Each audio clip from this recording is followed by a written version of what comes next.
हमारे चैनल मखाना सोसाइटी केवटी को like share and subscribe करें और आने वाली वीडियो के लिए बेल आइकन दबाएं। जहाँ पे एक कहावत है मैथिली में, पग पग पोखर माछ मखान, सरस बोल मुस्की मुखपान। मिथिला के इथिक पहचान।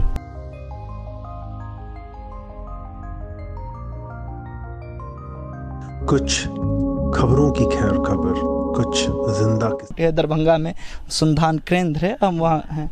आप पहले अपना नाम बता दीजिए। मेरा नाम हुआ मुरारी महाराज।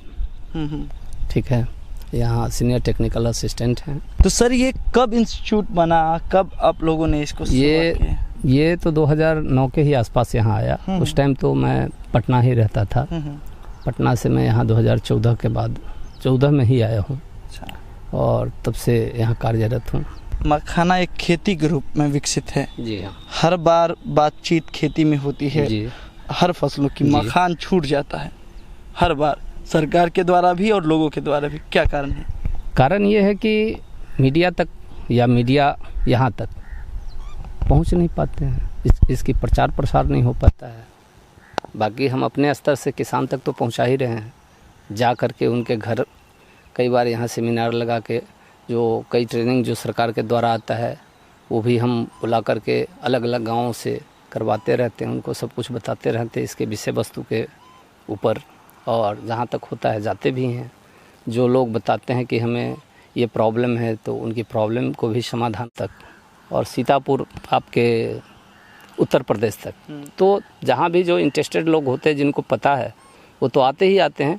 बाकी नज़दीकी जो यहाँ से सकरी मधुबनी वगैरह वगैरह जो भी पड़ते हैं गांव, वहाँ से मलाह वर्ग के भी लोग आते हैं और उनको जो भी अगर जो इंटरेस्टेड होते हैं उनको बताते हैं कि ऐसे कीजिए। मछली के ऊपर भी जो जानकारी उनको चाहिए वो भी बताते हैं। लेकिन लोगों में क्या है कि पहले वो अपने मेथड से जैसे मछली का उत्पादन करते थे वो ज़्यादा उस पर फेहत करते हैं, और हमारे वैज्ञानिक दृष्टि से दोनों में भिन्नता है, दोनों अलग अलग है।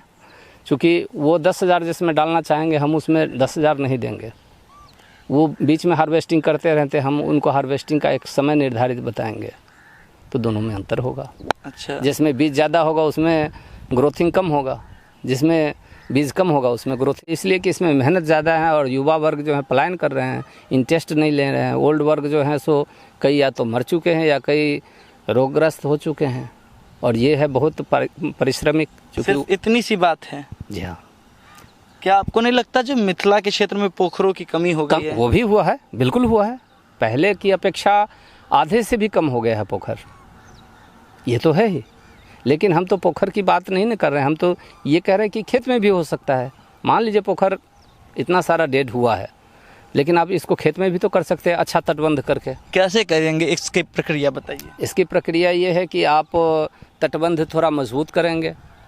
आपके पास अगर पानी की समस्या वहाँ है तो स्टेट बोर्डिंग कराएंगे, और नर्सरी के लिए अलग से आप जो हमने अभी आपको दिखाया था वहाँ पे, उसमें आप स्टोर करेंगे समय से उसको। 10 धूर में आप सीडिंग के लिए 1 कट्ठा में जितना रिक्वायर है तालाब का आपके या खेत का, उस हिसाब से वहाँ सीड तैयार करेंगे। नर्सरी एक निश्चित समय से वहाँ से शिफ्ट करेंगे जब हमको ज़रूरत होगा, ठीक है। तो हम उतने समय 3 महीना ही पानी का मेंटेन करेंगे, 4 महीना, तो हम उसमें गेहूँ भी ले लिए वो भी ले लिए, दोनों काम हो जाएगा। अच्छा, क्या है इसका आइडियल महीना क्या है? आइडियल महीना इसका मार्च के बाद आप कभी भी यूज़ कर सकते हैं। कितने दिनों का ये फसल होता है? कितने? 3 महीना, 3 से 4 महीना। हाँ। कैसे होता है कि फल होता है? कैसे फल होता है? कैसे होता है बताइए ज़रा। ये जैसे कि फूल देख रहे हैं, ये फ्लावरिंग नीचे जाएगा। नीचे जाएगा, एक गुच्छा बनेगा एक सॉलिड गेंद की तरह। उसके बाद एक निश्चित समय पे ब्लास्ट होगा, ठीक है। ब्लास्ट होके नीचे बिखर जाएगा, और ये हम तब समझेंगे जैसे पत्ते की कलर बता देता है। ये जैसे देख लीजिए, एक छोटा सा ये देख रहे हैं, ये जो ऊपर जो उठ रहा है, इसको जगह नहीं मिलने के कारण ये ऊपर उठा है, फिर ये फैलाव करेगा, ये पत्ता का निर्माण करेगा, ठीक है। जबकि ये मेरा नर्सरी है, इसको शिफ्टिंग करना है, लेकिन इसमें शिफ्टिंग ये जो ज़्यादा मैच्योर्ड हो गया उसको नहीं करेंगे, छोटा छोटा करेंगे ताकि वो जड़ जल्दी, कोई फर्क नहीं पड़ना। तो क्या किसान तक ये बात गई है? बिल्कुल गया होगा। आज तो मीडिया तंत्र है और हर एक आदमी के पास मोबाइल है, हर एक आदमी के घर में टेलीविज़न है, तो हर एक लोग उस चीज़ को बारीकी से देखते हैं। हम सभी देख रहे हैं जो है। और सीड हमारे यहाँ जैसे 100 रुपये किलो मिलता है, ठीक है। लेकिन कुछ किसानों को प्रोत्साहन के लिए हम ऐसे भी दे देते हैं, ठीक है। तो सीड हार्वेस्टिंग के लिए भी किसान को कहीं कहीं पैसे की, कोई मज़दूर कहता है हमको पैसे ही चाहिए, तो उसको किलो के हिसाब से या 100 रुपये या 200 रुपये इस हिसाब से, कट्ठा के हिसाब से दिया जाता है। कुछ लोग जो होता है परसेंटेज पर ही निकालते हैं, तो उसमें उनका मजदूरी मखाना ही होता है। बड़ी कंपनियां यही जो मखाना 500 वो 1000 रुपये बेच रही है। जी हाँ, और किसानों को फ़ायदा हो नहीं रहा है। किसान को तो तब फ़ायदा होगा जब किसान आगे मार्केट को समझेगा कि हमारा माल जैसे विदेश में जाता है, तो कई पार्टी जैसे बनारस वाले यहाँ लोकल पहले आकर के पैसे इन्वेस्ट कर जाते हैं, फिर समय से अपना कलेक्ट कर लेते हैं। तो जिसको पैसे दिया है वो तो उसी को माल देगा, तो वो 60 रुपये 70 रुपये लेते हैं, उसको 60 रुपये लेते हैं। तो इसमें होता क्या है कि आपके समझिए कि 40% तो जैसे 1 किलो में आप निकालेंगे तो ये 300 से 400 ग्राम तक ही लावा निकलता है। बाकी सारा प्रोसेस के बाद किर्री भी बिकती ही है, किर्री भी बिकता है, तो किर्री में भी तो परसेंटेज कम जाता है ना। तो आप जैसे वो प्रोसेस करेंगे उस पर डिपेंड है कि गुराई ठीक से नहीं किए हैं आप, फ्राई ठीक से नहीं किए हैं, या बराबर प्रेशर नहीं पड़ा है उस पर, जिसके कारण लावा अच्छा नहीं बन पाया। तो ये सारे चीज़ उसमें आते हैं। तो अच्छा से अच्छा जो होगा 7 नंबर, देखिए इसमें नंबर होता है, 5 से 7 के बीच का जो माल होगा 1 नंबर कहलाता है, उसको उसके नीचे जो होगा 2 नंबर कहलाता है। और अमूमन मार्केट में हमारे यहाँ जो लोकल लोग लेते हैं वो सारे मिक्स होते हैं और सबका रेट एक ही होता है। लेकिन जहाँ बाहर भेजा जाता है वो आपको नंबर 1 ही लेता है, तो ब्रांडिंग वो हो जाता है, इसलिए उसका रेट उतना होता है, 1200 से 1400, 1500, 2000 तक जाता है।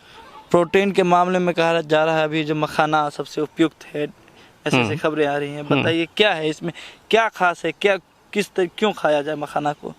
मखाना में तो एक आपके देखिए कि कम से कम तो 10-12 तरह के विटामिन्स मिलते हैं, एक ही नहीं।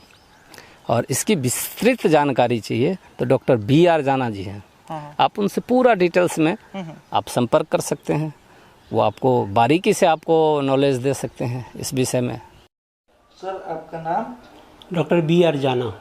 आप यहाँ पे क्या है, किस पोस्ट पे? हम यहाँ पे साइंटिस्ट के पद में बहाल हैं। सर अभी जैसे कि 20 लाख करोड़ में मोदी जी ने मखान को लेके खासा जिक्र किया है और बार बार ये चर्चा में है, तो क्या लगता है अब क्या उम्मीद रखती है मखाना की खेती? देखिए मखाना का जो इंडस्ट्री है वो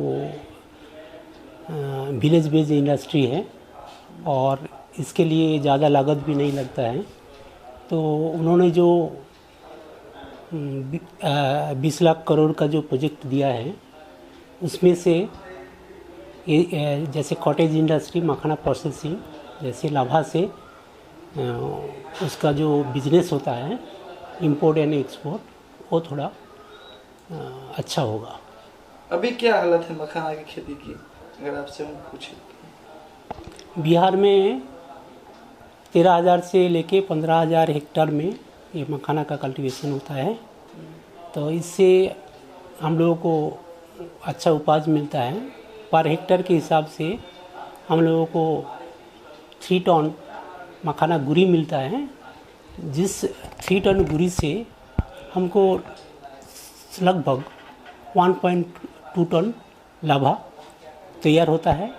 और ये लाभा दरभंगा से होके न्यू दिल्ली और गुजरात और यूपी का जो मार्केट है उसी से मार्केट में ये लोग मखाना का जो मार्केटिंग करता है। और बाहर में जो सो कंट्री है, जैसे ये जो है सो सारे साइज है इसमें, 1 से लेकर के 7 तक साइज होता है, ठीक है। और इसमें से हम अलग अलग साइज करते हैं, जिसमें नंबर 1 साइज ये है, ठीक है। और ये सारे मिक्स है। उसके बाद क्या होता है कि ये गुराई होता है एक निश्चित टेम्परेचर पे, और उसके बाद हैमर यानी कि इसको दाब के द्वारा जो फोड़ा जाता है, फोड़ने के बाद इस तरह से ये लावा निकलता है। और लावा के भी साइज़ अलग अलग हो जाता है। इसमें से जो छोटा बिल्कुल रह जाता है, जो सही ढंग से खिल नहीं पाता है, वो गुरी के रूप में होता है, उसका रेट अलग अलग होता है, बिल्कुल अलग होता है, सबसे कम होता है। और जो सबसे बढ़िया से बढ़िया लावा आता है और गोलाकार लिए हुए रहता है, जैसे कि ये आप देख रहे हैं, इसमें देख रहे हैं, इसका रेट अलग होगा। तो ये हमारे यहाँ जो मार्केटिंग होता है उसमें सारे मिक्स करके करते हैं, इसलिए इक्वल रेट होता है, 500 से 600 रुपये kg मिलता है। लेकिन जो बाहर जाता है वो पर्टिकुलर एक स्टैंडर्ड साइज का 5 से लेके 7 के बीच का जाता है, जिसका अच्छा रेट मिलता है और वो विदेश चला जाता है। ये है इसका मार्केटिंग का तरीका।